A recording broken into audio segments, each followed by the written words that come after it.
Hi guys, welcome to my channel. So, for the longest time, my go-to lens for shooting birds in flight and animals was my 150 to 600 Tamron paired with my 5D Mark IV. And I have gotten some very good pictures, some really sharp pictures with this combination.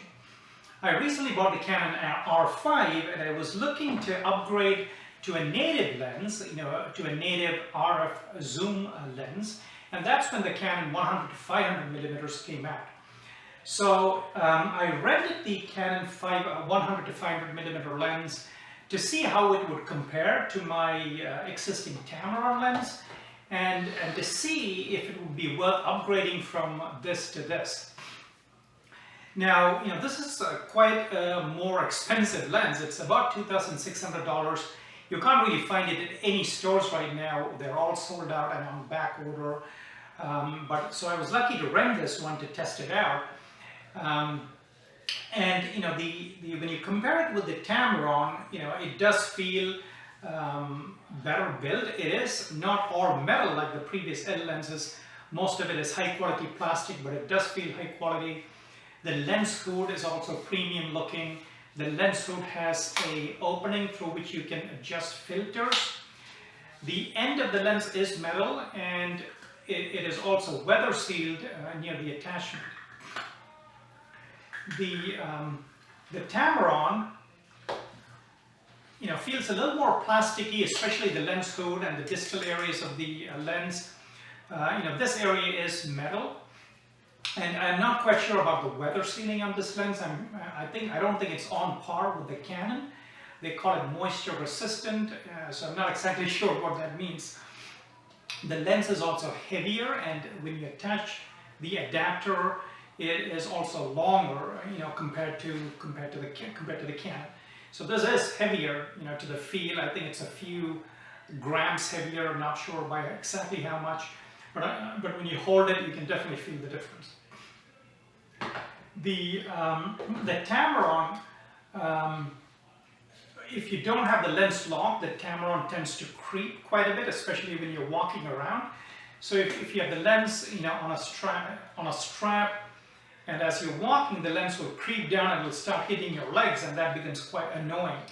So there is a lock switch here, so you can lock the lens once it's fully retracted, and then it doesn't creep anymore.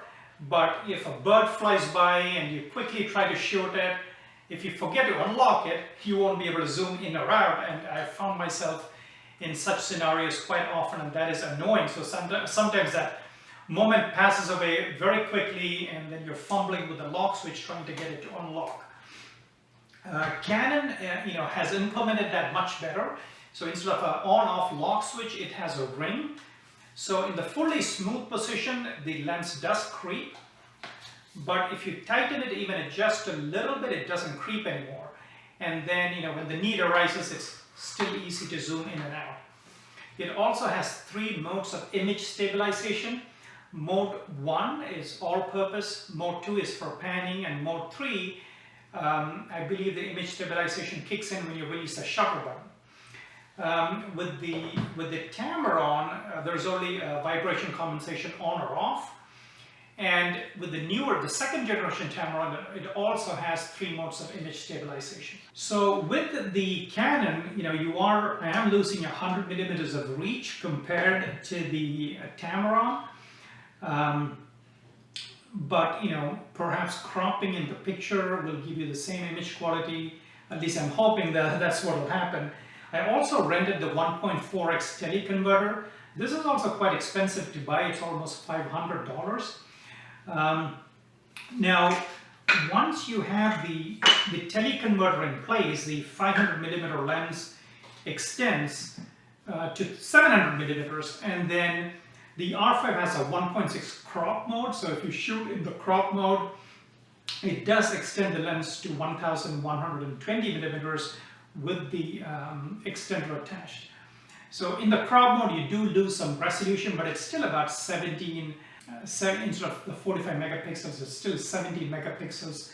And that is almost comparable to the 1DX, which is 20 megapixels.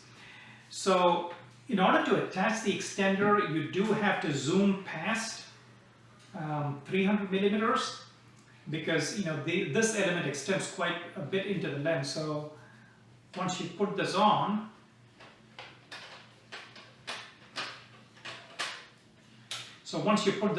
you can't retract past 300 millimeters. But for most applications, if you're putting an extender on, you probably are shooting between 300 to 500 millimeters. So let me take that off. So I wanted to see if with the extender attached, is there any difference in image quality? Is there any difference in focus speeds and so forth? The Canon goes from 4.5 aperture at the short end to 7.5 at the long end. And the 7.1 is really with the last few millimeters of the zoom range.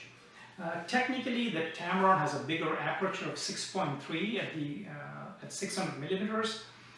But I had recently rented the Canon 600mm f11 lens. So even at f11, using higher ISOs, that lens produced better images compared to my Tamron at 6.3 and a lower ISO. So I had great hopes for this lens, and I was hoping that it would outperform the Tamron. But let's take it out in the field and test it out. One other very important difference between the two lenses is that the Canon has a much shorter minimum focus distance compared to the Tamron, and you can see the differences visually here. So if you wanted to shoot the coaster set at the very end, you can be much closer with the Canon compared to the Tamron. So let's head out into the field. This is a lake close to my home, and usually frequented by a lot of birds. So we'll see what we can find today. There's not too much traffic today, so hopefully we'll be able to find a few birds.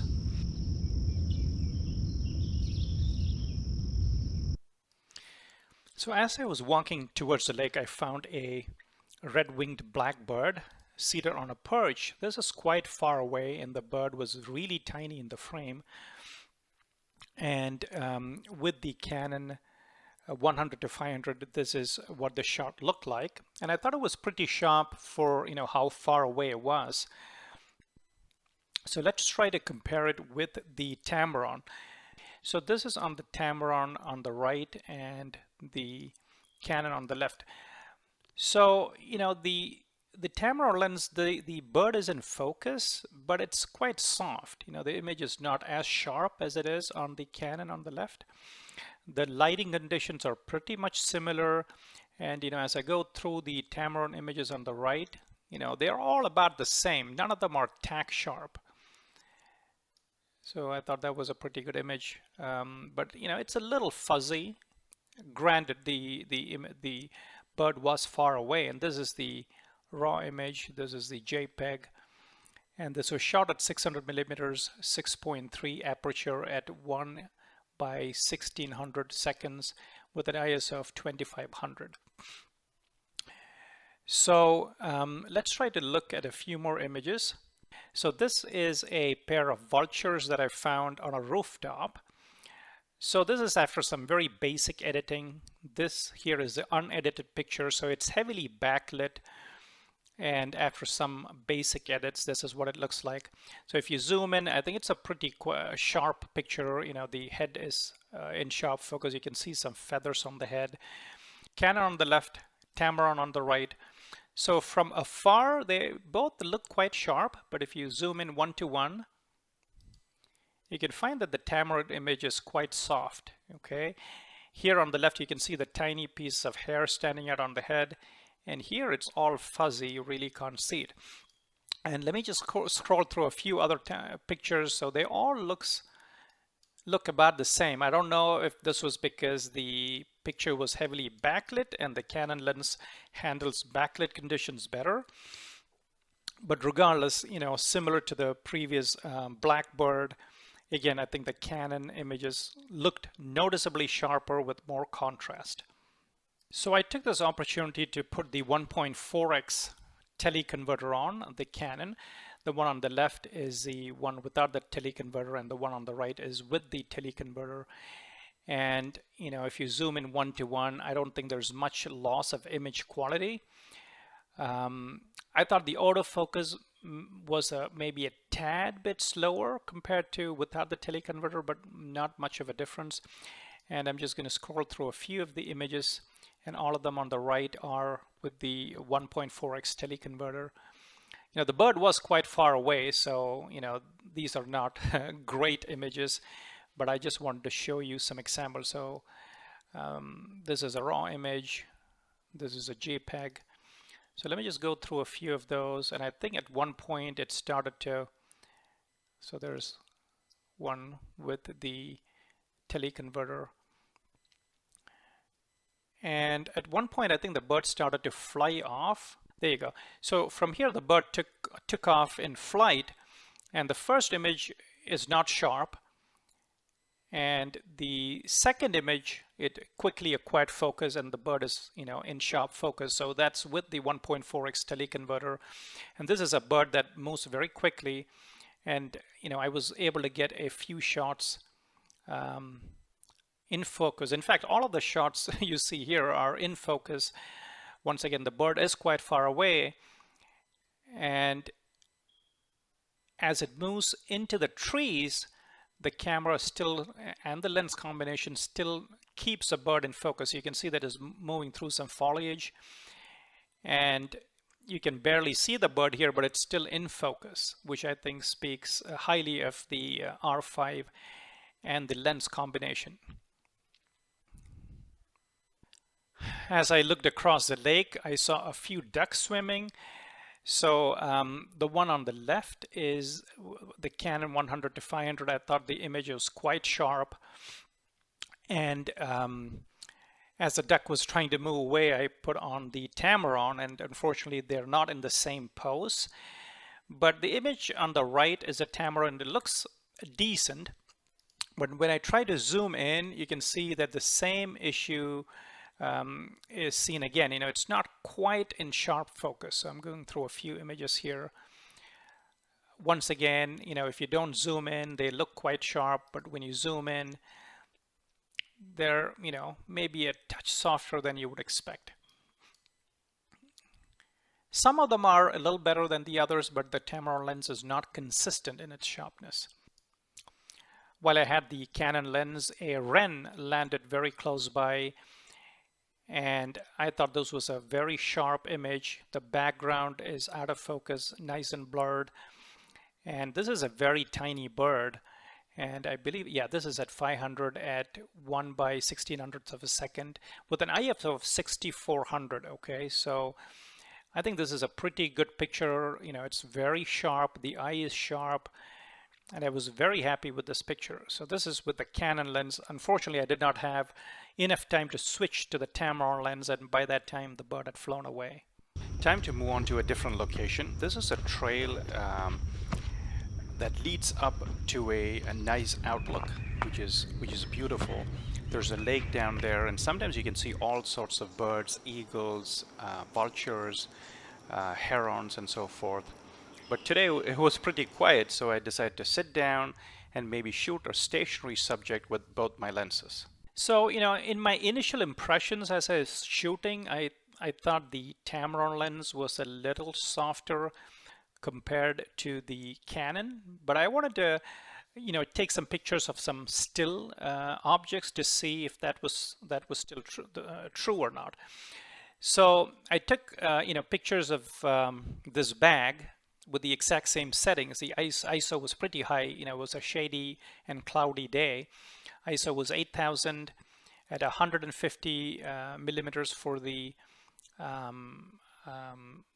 Tamron, and 100 millimeters for the Canon on the left.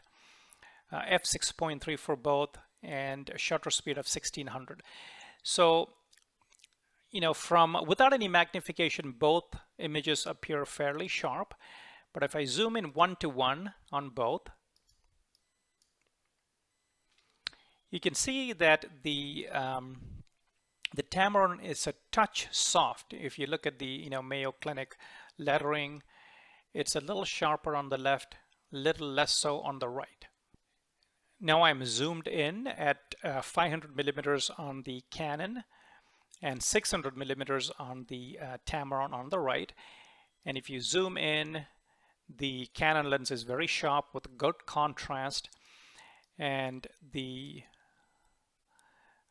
Tamron on the right is a little soft. If you look at the edges, it's a little soft and there's a little less contrast.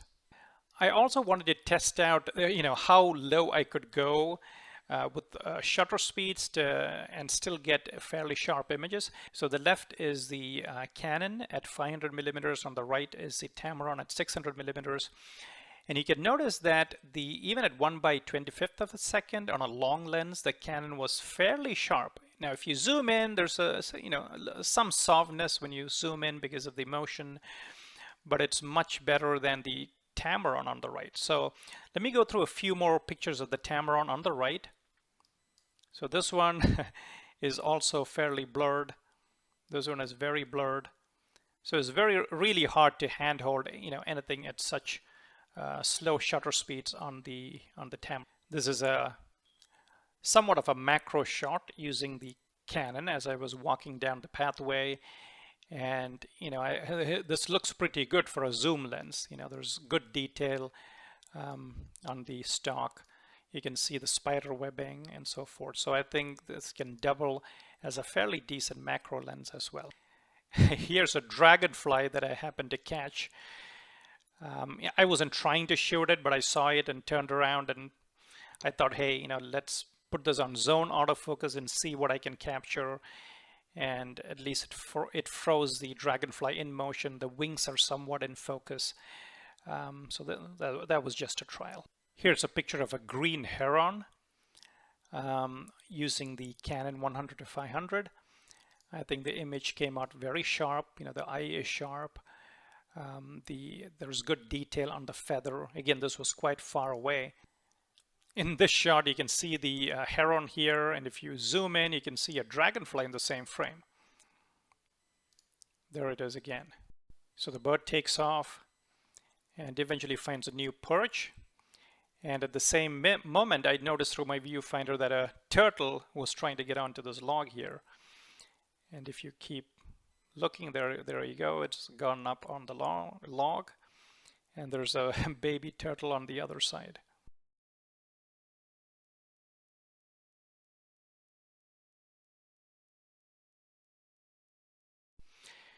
So, I wanted to try to remove as many variables as possible between the two lenses, and I figured the Canon was sharper than the Tamron mainly because of the excellent image stabilization in the Canon paired with the R5. So I wanted to take that out of the picture and see how sharp the lenses were and how they performed, taking the image stabilization out of the picture. So these are two pictures. The left is Canon, right is Tamron, both at full zoom. And both are mounted on a tripod with a 10-second timer, right? So you're taking the image stabilization out of the equation completely. So they both look fairly sharp, zoomed out. But when you zoom in, both of them still look sharp. But the Canon on the left has more contrast. The black lines look more well-defined. The edges are sharper compared to the Tamron. Once again, the black lines look less black, the contrast appears a little less, and both are identical settings. Now, one other issue that I talked to before on the Tamron was not all pictures were exactly the same. So look at the next one. Same setting on a tripod. This is a little less sharp, a little more blurry than the other one. And the next one is sharper. So with the Canon, you only need to take one picture to get it in sharp focus, and you can go down on the shutter speed to as low as 1/25th of a second on a long lens, and as long as the subject is stationary, it would be in sharp focus. With the Tamron, though, it's a hit or miss, right? You got to get many pictures to ensure that one is in sharp focus, and that's a problem when you shoot birds or birds in flight. You could take a lot of pictures. The one where the bird is in the perfect pose or the wings are in the perfect position might be the one that just turns out to be a little soft and a little blurry on the Tamron. So, most lenses get a little more sharper if you stop it down. So here on the left is a Tamron at f6.3 with an ISO of 5000.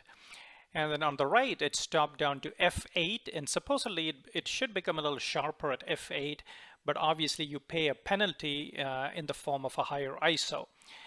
So, this is f6.3 at a lower ISO. This is f8 at a higher ISO.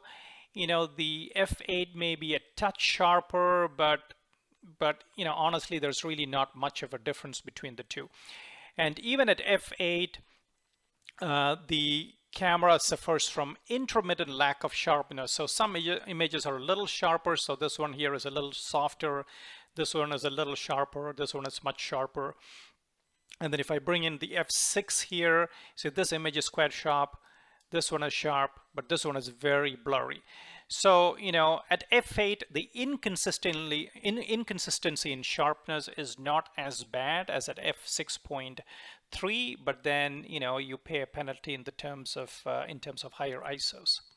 So in conclusion, I thought the Canon was a much better lens. It was sharper. There was more contrast in the images. The image stabilization worked much better with the Canon R5 body. The lens is lighter, it's shorter. Now the disadvantage is obviously the cost. It costs 3 times as much as the Tamron lens. Is it worth 3 times the cost? Personally, I think so. And when the lens comes out, I'll probably get it. Now, obviously the newer Tamron version 2 lens, I believe is much better than the version 1 lens. But, over the years, I've found that I end up buying a Tamron or a Sigma lens, and then after 2 or 3 years, I find that it's not as good as I would have liked, and I end up getting the Canon lens anyway. So I buy the Tamron lens, sell it for a loss, and then get the more expensive Canon lens. So, one thing I've come to realize is that if you can afford the native lens up front, then I would buy it and not spend time on third-party lenses. But that's just my personal feeling. I hope you guys enjoyed the review, and I hope you guys will subscribe to support the channel. Have a good day. Bye-bye.